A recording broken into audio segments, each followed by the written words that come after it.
شیطان رجیم بسم الله الرحمن الرحیم. سلامونه دوستان، خدای کې جوړ صحتمند خوشاله اوسئ.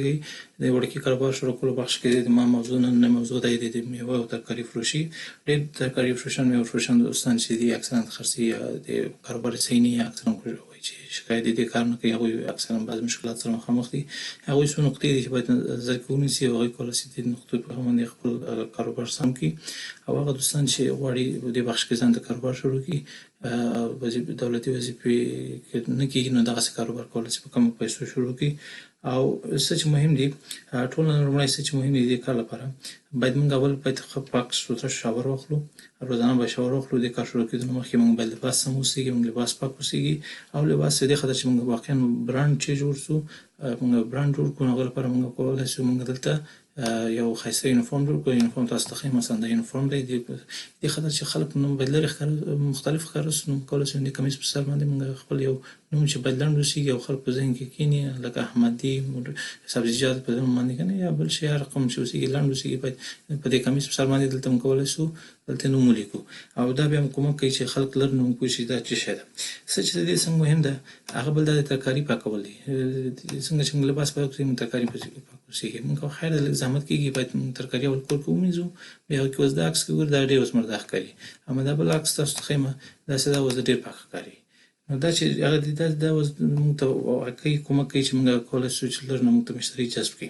او څه چې بل مهم ده، همیشه چې تاسو ترکاري کې خرڅوئ نو ترکاري خرڅوئ په کراچۍ کې، نو همیشه کوشش کوئ چې کراچۍ د خدای پاک کراچۍ دغسې فرشونه خرڅېږي زیرې به کوئ په کراچۍ باندې کې خدای تاسو کراچۍ به لږ نور نه مختلف ښکاري، پاک سوتره به ښکاري.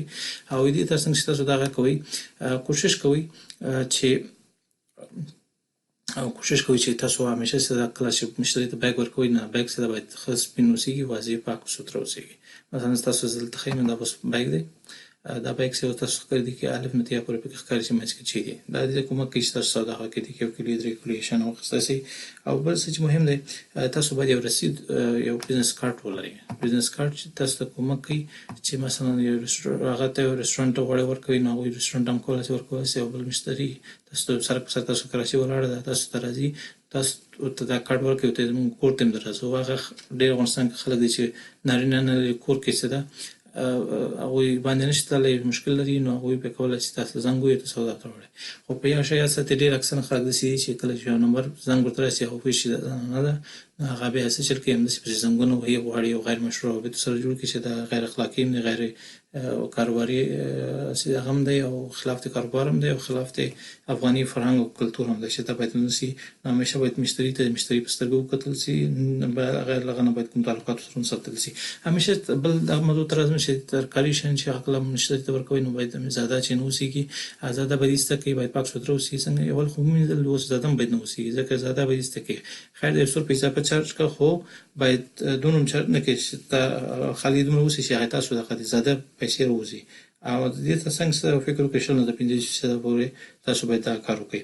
او بل چې بعضې شهرکونه دي، شهرک طلایي سود میدان هغوی سره نور شهرکونه دي، هغوی لپاره باید کوشش وکړئ چې هفتې کې کم از کم 3 ورځې لاړ شئ، نو ځکه دا سودا اکثرا 3 ورځې بعد هغه کېږي.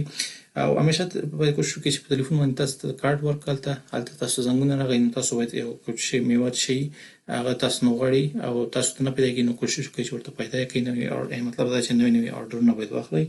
او څنګه ته بعضې افغانستان د اوضاع خراب وي، مریض یې څوک هغوی، نو هغوی به کوشش کوي چېرته لاړ شي، نو هغه لپاره باید د ګفټ باکس یا هغه واخلئ چې تاسو به زه دلته وښیم چې مثلا دغه دی، دغسې ګلدسته ده د میوې، دغسې تاسو کولی شئ واخلئ چې خلک هغه کوي. او دې تر څنګ تاسو باید څه چل وکړئ، همیشه چې کله اپارتمان ته ننوځئ نو باید هېڅکله دا نه ننوځئ بلډینګ ته، پیسې باید نقد یا همغلته واخلئ، قرض باندې سیستم ونه کړئ. څنګ ته باید رسټورانټو سره وغږېږئ، رسټورانټو ته خپل کارت توضیح کړئ. او همیشه باید یو رسید هم جوړ کړئ چې چېرته رسټورانټ نه رسید غواړئ تاسو ورته یو رسید ورته ورکړئ. او ټوله مهم څه چې دی هغه فیسبوک صفحه ده. فیسبوک صفحه کې روزانه تاسو عکسونه اچوئ، خپل هغه تاسو خلکو ته زنګونه وهئ. او بل څه چې مهم دی، تاسو همیشه سودا چې خرڅوئ نو جي ته ګورئ بیا خرڅوئ. مثلا دا تاسو ته عکس زه ښیمه، دې کې اوس هغه دی څنګ ته مرداري اوبه دي هلته ترکاري ده. نو دا چېرته ترکاري اوسي، دا اوس ترکاري په صحي هغه اوس دې ته زه نشم ویلی او زړه به مې اوسي چې دې دغه وکړم. نو کوشش وکړئ چې هجې ته ګورئ او هغه کوئ بیا څه ده همیشه هغه کوئ. بل دا مهم دی که تاسو فارسي نه پوهېږئ او فارسي هجې ته ځئ نو باید کوشش وکړئ لږ لږ فارسي زده کړئ چې دا تاسو ته ډېر کومک کوي چې هغوی خوشحالېږي او سودا نه اخلي. نو تر بیا ویډیو پورې په الله سپارم. موږ ویډیو لایک او سبسکرایب کړئ او انشاءالله بیا نور موضوعات سره شریکوم. فعلا د خدای په امان. ښه وخت.